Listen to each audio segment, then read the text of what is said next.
Diamond ಕಾಲೇಜಿನ academic director ಆಗಿದ್ದೀನಿ ಮತ್ತು ಸದ್ವಿದ್ಯಾ ಫೌಂಡೇಶನ್ನಿನ ಕಾರ್ಯದರ್ಶಿ ಆಗಿದ್ದೀನಿ.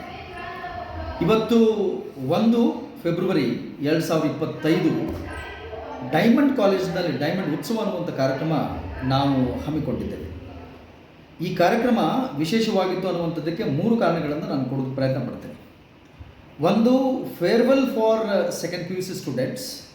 ಯಾವ ವಿದ್ಯಾರ್ಥಿಗಳು ನಮ್ಮ ಕಾಲೇಜಿಂದ ಹೊರಗಡೆ ಹೋಗ್ತಾರೆ ಅಂಥವರಿಗೆ ಒಂದು ಮಾರ್ಗದರ್ಶನ ಮತ್ತು ಪ್ರೇರಣೆ ಮಾಡುವಂಥ ಒಂದು ಸಂದರ್ಭ. ಮತ್ತು ಎರಡನೇದು ಯಾವುದಂತಂದರೆ ಅವಾರ್ಡ್ ಸೆರೆಮನಿ. ರಾಷ್ಟ್ರವನ್ನು ನಿರ್ಮಾಣ ಮಾಡುವಂಥ ಶಕ್ತಿ ಯಾವುದು ಅಂತಂದರೆ ಟೀಚರ್ಸು, ಅಂದರೆ ಅಧ್ಯಾಪಕರು. ಅವರಿಗೆ 20-30 ವರ್ಷ ಸರ್ವಿಸ್ ಮಾಡಿರುವಂಥ ಪ್ರಾಂಶುಪಾಲರು ಮತ್ತು ಮ್ಯಾನೇಜ್ಮೆಂಟಿನ ವರ್ಗಕ್ಕೆ ಮಾನ್ಯ ಸಂತೋಷ್ ಹೆಗಡೆ ಸಾಹೇಬ್, ಸುಪ್ರೀಂ ಕೋರ್ಟಿನ ನಿವೃತ್ತ ನ್ಯಾಯಮೂರ್ತಿಗಳು ಮತ್ತು ನಿವೃತ್ತ solicitor general of government of India ಮತ್ತು ಕರ್ನಾಟಕ ಸರ್ಕಾರದ ಲೋಕಾಯುಕ್ತರಾಗಿ ಕೆಲಸ ಮಾಡಿರುವಂಥವರು ನಮ್ಮ ಕಾಲೇಜಿಗೆ ಬಂದು ಅವರಿಗೆ ಹಾನರ್ ಮಾಡಿದ್ದಾಯಿತು.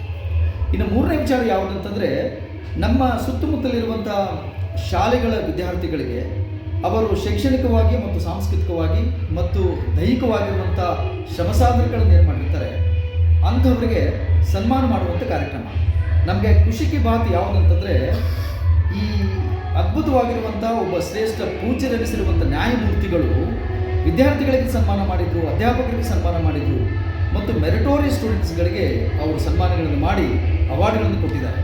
ಹಾಗಾಗಿ ಡೈಮಂಡ್ ಉತ್ಸವ ಸುಮಾರು 500-600 ಪಾಲಕರೊಂದಿಗೆ ವಿದ್ಯಾರ್ಥಿಗಳ ಸಂಭ್ರಮದ ರಸದೌತಣಕ್ಕೆ ಇವತ್ತೊಂದು ಸಾಕ್ಷಿಯಾಗಿದೆ.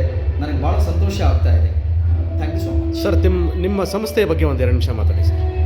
ಡೈಮಂಡ್ ಸಂಸ್ಥೆಯ ಬಗ್ಗೆ. ನಮ್ಮ ಡೈಮಂಡ್ ಸಂಸ್ಥೆ AZNR ಚಾರಿಟೇಬಲ್ ಮತ್ತು ಎಜುಕೇಷನ್ ಟ್ರಸ್ಟಿನ ಒಂದು ಬಹುದೊಡ್ಡ ಅಂಗ.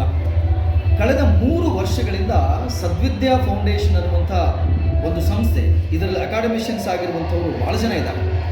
ಅವರು ಈ ಕಾಲೇಜಿನ ಶ್ರೇಯೋಭಿವೃದ್ಧಿ ಮತ್ತು ಬದಲಾವಣೆಗಳನ್ನು ಬಯಸುವಂಥ ಉದ್ದೇಶದಿಂದ ಕಳೆದ 3 ವರ್ಷಗಳಿಂದ ಭಾಳಷ್ಟು ಮಹತ್ತರವಾಗಿರ್ತಕ್ಕಂಥ ಬದಲಾವಣೆಗಳನ್ನು ನಾವು ತಗೊಂಡು ಬಂದಿದ್ದೀವಿ.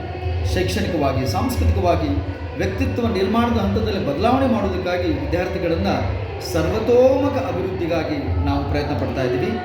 ಈಗ ದಿನೇ ದಿನೇ ವಿದ್ಯಾರ್ಥಿಗಳ ಸಂಖ್ಯೆ ಹೆಚ್ಚಾಗ್ತಾ ಇದೆ. ನಾವು ಸದೃಢ ಭಾರತಕ್ಕೆ ಸಲ್ಲದ ವಿದ್ಯಾರ್ಥಿಗಳನ್ನು ಕೊಡುವಂಥದ್ದೇ ನಮ್ಮ ಮೂಲವಾದ ಉದ್ದೇಶ ಆಗಿದೆ.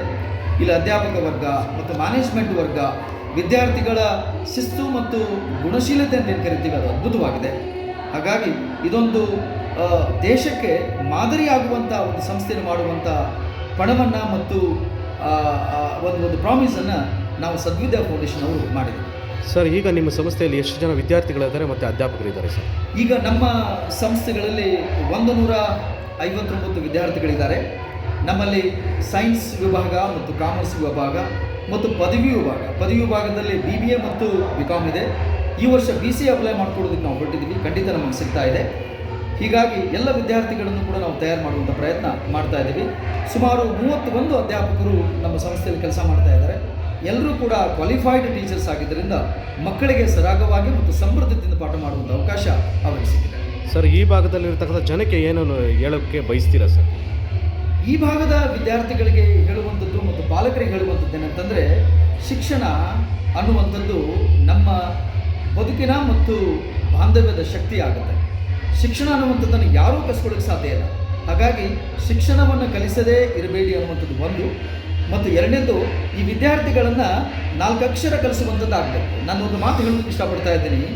ಎದೆಗೆ ಬಿದ್ದ ಬೀಜ ಮತ್ತು ಎದೆಗೆ ಬಿದ್ದ ಅಕ್ಷರ ಮತ್ತು ಭೂಮಿಗೆ ಬಿದ್ದ ಬೀಜ ಇದೆಯಲ್ಲ, ಅದು ಯಾವತ್ತೂ ಕೂಡ ಫಲ ಕೊಡದೇ ಇರಲಿಕ್ಕೆ ಸಾಧ್ಯನೇ ಇಲ್ಲ. ಹಾಗಾಗಿ ಎದೆಗೆ ಅಕ್ಷರ ಕಲಿಸುವಂಥ ಪ್ರಯತ್ನ ಈ ಪಾಲಕರೆಲ್ಲರೂ ಮಾಡಬೇಕಂತ ಹೇಳಿ ನಾವು ವಿನಂತಿ ಮಾಡ್ಕೊಳ್ತೇವೆ.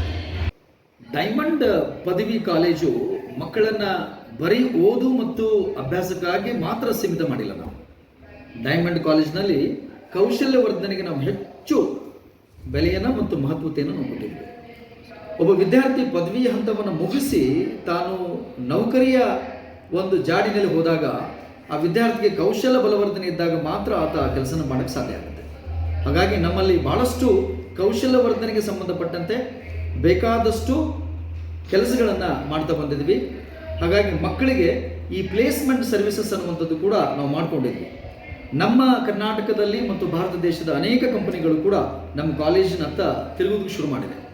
ಹಾಗಾಗಿ ನಮ್ಮ ವಿದ್ಯಾರ್ಥಿಗಳು ಕೂಡ ಬೇಕಾದಷ್ಟು ಜ್ಞಾನವನ್ನು ಪಡೆದಿದ್ದಲ್ಲದೆ ಕೌಶಲ್ಯದೊಂದಿಗೆ ತಮ್ಮ ಕೆಲಸಗಳನ್ನು ಮಾಡಲಿಕ್ಕೆ ಹೋಗ್ತಾ ಇದ್ದಾರೆ.